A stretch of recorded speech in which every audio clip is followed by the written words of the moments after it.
Футбол бұл өмір, ал 13-ші сектор арнасы футбол ақпараттарын сіздерге жеткізуші арна. Бүгінгі жаңалықтардан көретіндеріңіз Кевин Де Брюйне тағы да жарақат алып қалды. Чемпиондар лигасының жеребесі өтті. Чемпиондар лигасында бір-біріне түскен командаларды талқылаймыз. Одан да басқа жаңалықтар дәл қазір 13-ші сектор арнасында. Сіздер арнаға жазылып қойыңыздар. Біз жаңалықтарымызды бастайық, кеттік.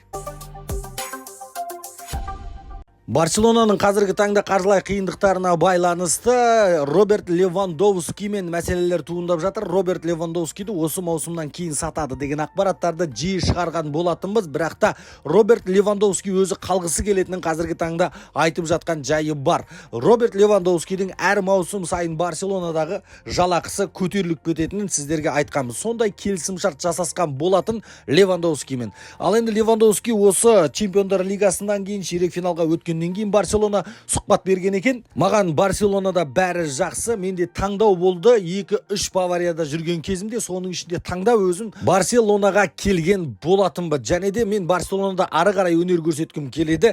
Қазіргі топ деңгейде өнер көрсете алатыныма сенімдімін. Барселонаны жақсы көремін. Мен Барселонада келесі маусымда да қаламын деген сұхбат берген екен.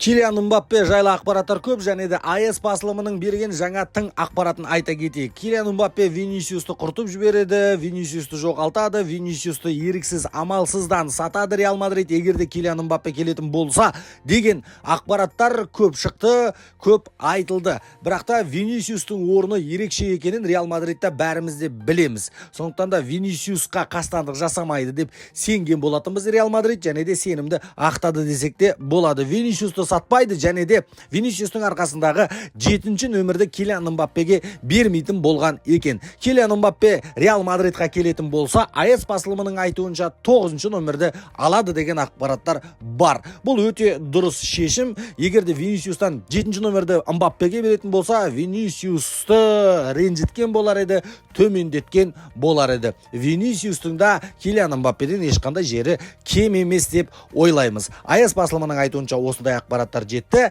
Мбаппе Реал Мадридта 9-ші нөмірмен ойнайтын болады. Бельгиялық вундеркинд маэстро дирижер Де Брюйне тағы да жарақат алып қалды. Сан етінің жарақатына байланысты алдағы Бельгияның ойындарына қатыспайтын болады. Осындай ақпараттар шығып жатыр, достар. Енді жиі жарақат алып жатыр кейінгі кезде Де Брюйне. Бірақ ештеңеге қарамастан Сауд Арабиясының негізгі мақсаттарының бірі осы жазғы трансферлік терезеде алғысы келіп отырған ол Кевин Де Брюйне. Жалпы Сауд Арабиясы тек қана қызық үшін ойыншыларды алып жатқан тәрізді.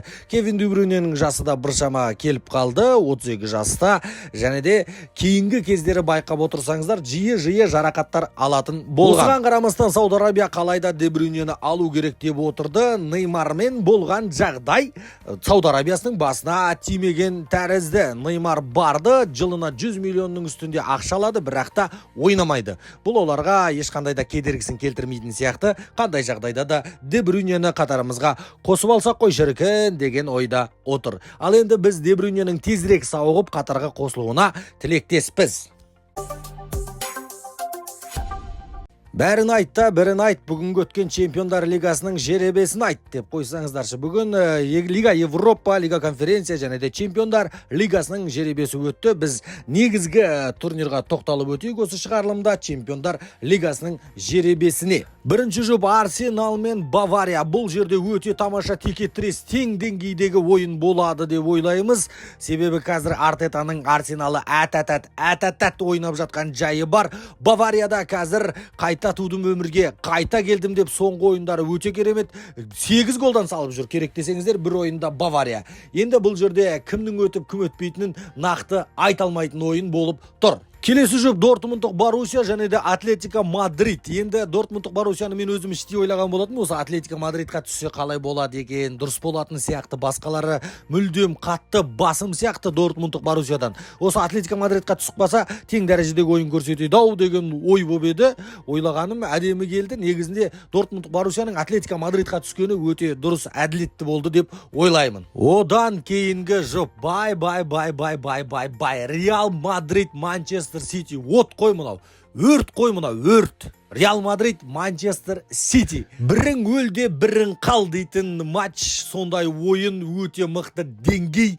Нағыз енді финалдың ойынын осы жерде көріп тастайтын сияқтымыз. Біз Real Madrid Manchester City бұл жақта да кім өтіп кім қаларын айта алмайсың. Одан кейінгі жұп Барселона және де Paris Saint-Germain. Луис Энрике қайтадан Барселонаға бір келіп кететін болды.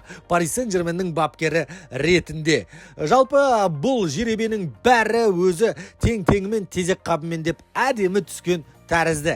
Енді сіздердің ойларыңызды білгім келіп отыр, комментарияға жаза кетейікші. Осы жұптардың ішінде қайсы жартылай финалға өтеді, қай команда ұшып кетеді? Сіздердің ойларыңызды білу біз үшін өте маңызды. Осылайша Чемпиондар Лигасының жеребесі аяқталды, анықталды. Достар, 13-ші сектор арнасына дәл қазір жазылып, қоңыраушаны басып қойыңыздар. Бүгінге осы назарларыңызға рахмет. 13-ші сектор арнасы сіздер үшін жиі футбол ақпараттарын шығарып отыратын арна, достар.